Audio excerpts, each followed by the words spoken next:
Incumbent Representative Thompson, as well as Mr. Chad Van Houden. Each candidate will now have 3 minutes for an opening statement, starting with Representative Thompson. Thank you. First of all, I would like to thank the Chanute Chamber for providing the forum for this. I think this is very, very important. I think it's a nice thing that the public gets to meet us as candidates. And I really appreciate you coming out. For those of you that don't know me, my name is Kent Thompson. I'm fifth generation Kansan and a lifelong Republican. I was raised on a farm and in the auction business in southeast Kansas. I have a bachelor's degree of business administration from Pittsburgh State University and have operated Thompson Realty immediately upon my graduation from college. We have always maintained a family cow-calf operation, and I've been married to my wife Susan for 26 years. We also have 2 grown children, Kenna and Kyler. Kenna is a recent master's graduate from Pittsburgh State University, and I'm happy to announce is gainfully and fully employed. And I have a son, Kyler, who has 1 more semester left at Pittsburgh State. I served as Republican Precinct Committeeman for a number of years and served 12 years in Allen County as an Allen County Commissioner, with 4 of those years as the chairman. I have served the last year as your representative for the 9th House District. We have a lot of big issues this year, some including the budget that will carry over into next year's legislative session. However, there were a number of victories for communities like Chanute and R-Iola last session, including requiring managed care organizations to pay our rural hospitals in a timely manner. We invested more money into schools to make certain that our funding is adequate.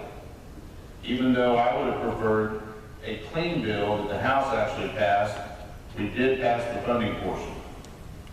We developed a bill for for new insurance coverage for children with autism. I know there's some families in the Chanute area that worked with me a great deal on that bill, and I am proud to tell you that I strongly supported that. We expanded concealed carry for law enforcement. We found a Kansas solution for small businesses to get out from under Obamacare. And with that, I will vote. Thank you. Thank you, sir. Mr. Van Houden, your opening statement, please. Good evening, and thank you all for coming out this evening. Special thanks to the Chamber, especially Ms. Brophy, I can't see you, but, and Mr. Johnson, I can't see you, for organizing this forum. I'd like to thank Mr. Thompson for making the trip down to Chanute. I'd also like to thank him for filling in the void left by the untimely passing of my friend Ed Nadeau. My parents moved to Chanute in 1981, where I was born and raised. I moved home after finishing my degree in education from Bacon University. I had my insurance license and have been selling insurance for 7 years. I'm the youngest of 4, and we are all married with children. The number of places around the table at family gatherings keeps growing. Chanute was a great place to grow up. I'm eager to raise my son here, and I'm glad my wife and I have chosen to call this our home. Southeast Kansas has several qualities that make it a great place to raise a family. Good values, strong Christian beliefs, and strong educational opportunities. I'm a conservative Republican, pro-life, pro-family, pro-business. I'm also concerned about education and sustainability of our communities. I have no agenda for running except for improving District 9. Thank you again and welcome. Thank you for your opening statements. This time we'll transition to the questions. First in the hopper will be Mr. Van Houden. I'll read the question to you. In 2012 legislative session, the legislature passed and the governor signed a tax bill. Kansas Legislative Research Division projected that the tax cut would bankrupt Kansas, putting the state in deep financial deficits starting this year. Kansas cannot operate with a negative budget. Are you a proponent of deeper cuts or raising taxes or a combination of the two? Please be specific as possible in your answer. I understand the concern with the current conditions of our state finances and share some of these concerns. However, I believe it is a good thing for Kansas families to be allowed to keep more of their hard-earned money rather than send it to the government. The state doesn't make money, it only spends money. Money it first took from the taxpayers. Kansas families know better how to spend, save, and invest their money than the state does. So I'm not in favor of deeper cuts when raising taxes. Thank you. Thank you. Representative Thompson, any questions? Well, first things first, fiscal year ending July 1st, the state of Kansas actually has $434.6 million, which is not near as dire as what was reported or has been reported.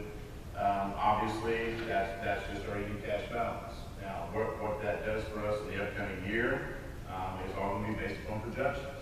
You know, how does that play out? How are those projections coming in? You think you're nervous hearing that over and over and over? You have said it nicely.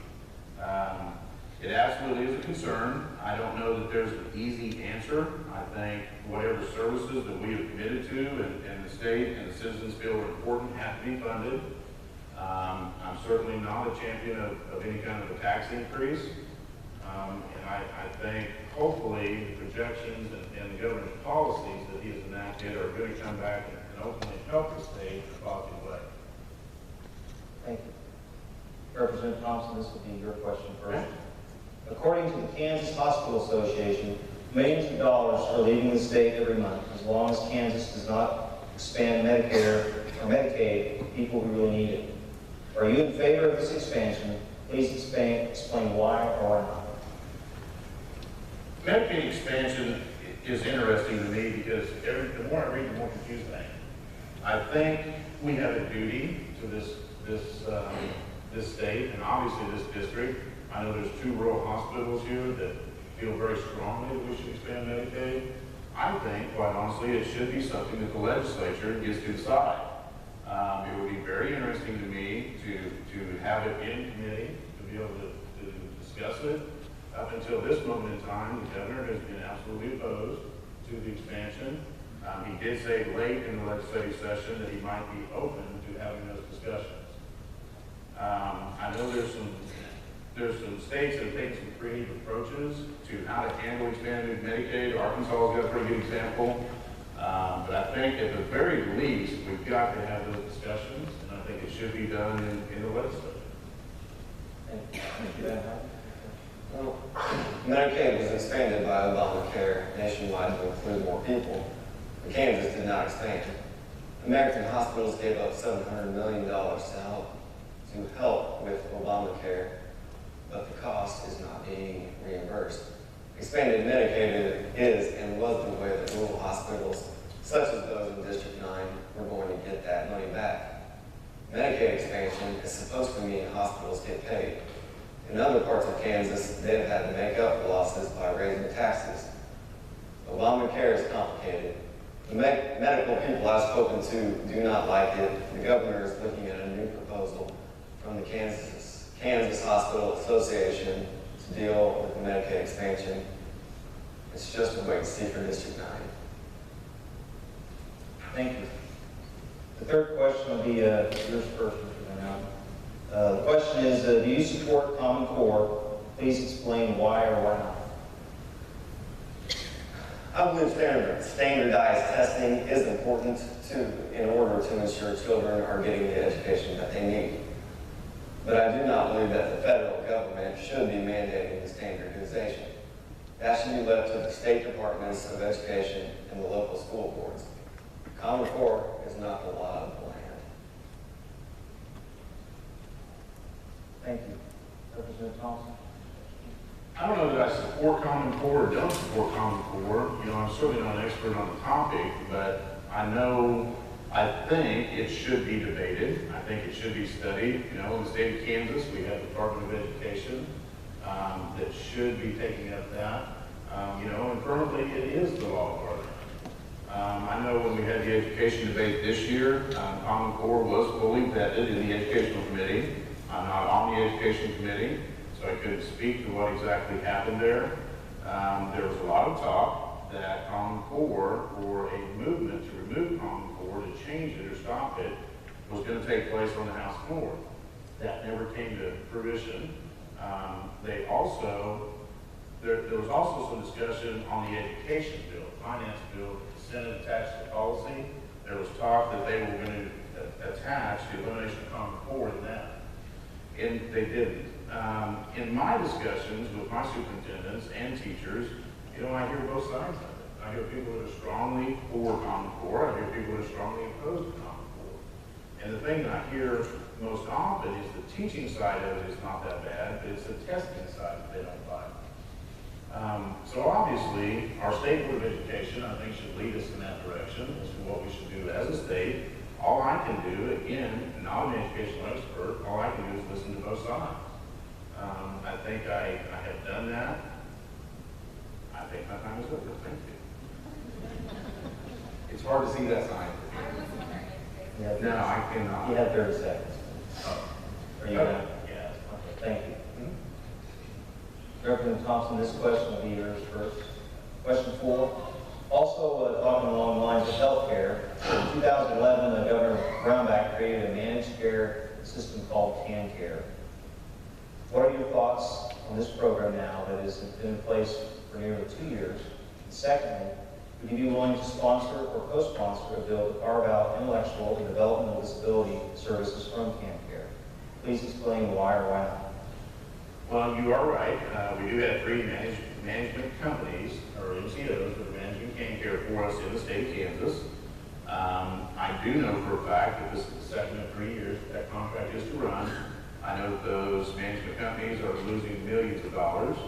I know they are constantly being studied. I know they're constantly being evaluated. I don't know that we have the information at this moment in time to say that it's been the right thing to do or the wrong thing to do.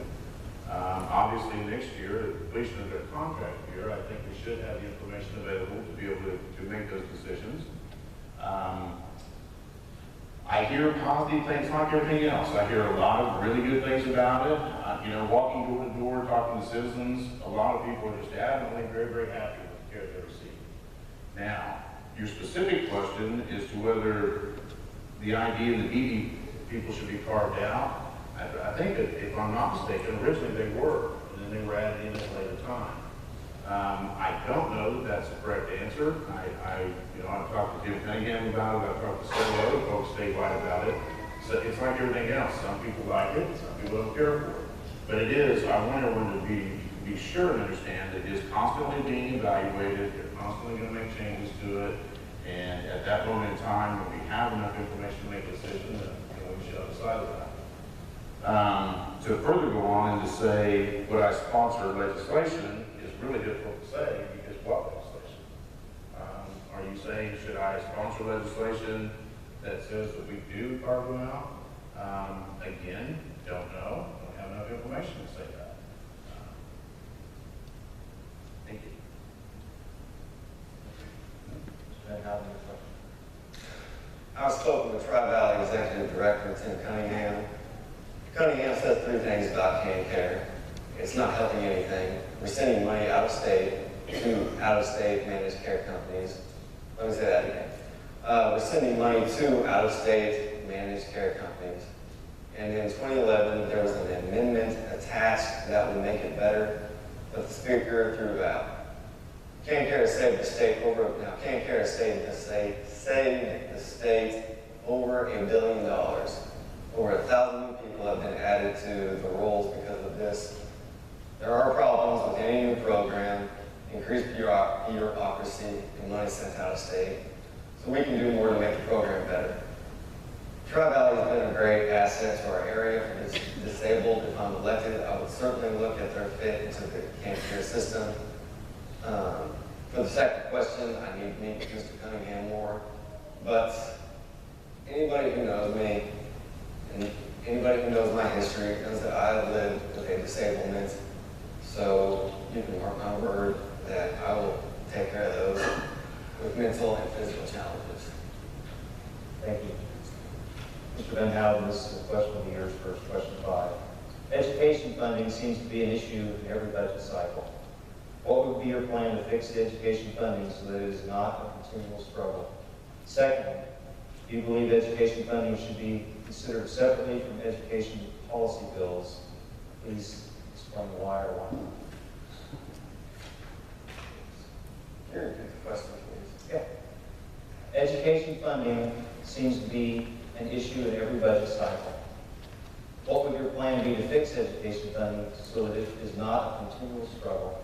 Secondly, do you believe education funding bills should be considered separately from education policy bills?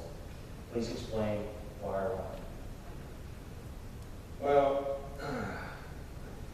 let me read it myself now.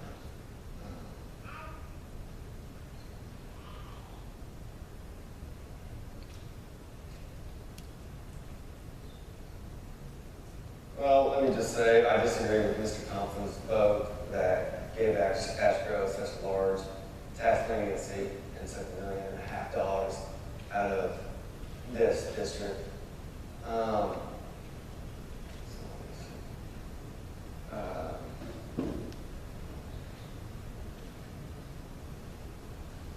As far as funding bills and the education policy bills, I would have to meet with Dr. Hardy, Dr. Watkins, and ask for their advice on that.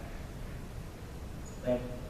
Representative Thompson, question, please. Yes, education funding does seem to be an issue every cycle. It was again this year. Of course, this year, as most of you do know, the Supreme Court issued a ruling, and it was later, or 2/3 of the way through the session. You know, there's a lot of anticipation about when that actual ruling was going to come down. The ruling came down 2/3 of the way through the session. Supreme Court mandated legislature was underfunding K-12 education by $138 million. It was a very hot topic for me at the time because I was concerned, and I don't know if you guys remember, but all the press leading up to that was saying that they thought the legislature was going to thumb their nose at the Supreme Court. I was actually glad that the legislature did not do that. I was glad that they took it serious, and honestly, I was glad that we put that funding into place. The House of Representatives passed a very clean education funding bill. That bill went to the Senate. The Senate wanted to give, their original bill was to give $68 million towards the actual funding side. The House had already approved 138. When the Senate had it in their chambers, they added all the policy pieces. They added several different things, and we all know the due process, the other 3 or 4 things. There was actually 6 to start with, but we got them peeled off. It came to a point in that debate when it was very clearly obvious that the funding portions were not going to leave. So it was either to lose funding for our schools, which I felt very, very strongly. We had a rare opportunity in time to get some funding for our schools. I know it's been, I'm sorry, what does that say? Thank you. And so that was the decision that ultimately had to be made. I talked to all my superintendents at 1 o'clock in the morning and said, they're not going to allow this policy to leave. Are we okay? Will you take care of our people? They assured me they would. Thank you. Yes, Representative Thompson, this question will be yours first. Okay. How do you plan to balance the support of PACs or special interest groups with the need and concerns of your constituents? Well, that's a really good question. There's no balance for me as your representative. I look at every single issue that I'm asked to look at. I make a decision on my own. I ask for all the information I can get, but I owe no one a vote, and I will never vote the way someone tells me I should, unless you're a constituent of the 9th district. I looked at every single issue that came across our plate this year, and I looked at it and tried to evaluate whether it's the best thing for the majority of people in the 9th district. Obviously, sometimes that agreed or aligned with PACs or lobbyists or whoever else you might say, but there's a lot of times it didn't. I will always and will never feel like I am beholden to anyone to make a vote. And to be completely frank, if I had to be in that position, I wouldn't want this job. Because I'm not going to do this job and be someone's puppet. I'm not going to do this job and be under the control of someone who thinks they know what's best for the majority of people in this district. The last time I looked at the voting board in the House of Representatives, that's my name. And my name's up there. I'm going to always do what I think is right. Again, most people, not most, but some of you won't agree with most votes, or all votes, I should say, and that's understandable. You know, the old saying is you're only going to agree with yourself on everything. But I promise you, my time is up. Thank you. Still got 30 seconds. Oh, okay. Shine up my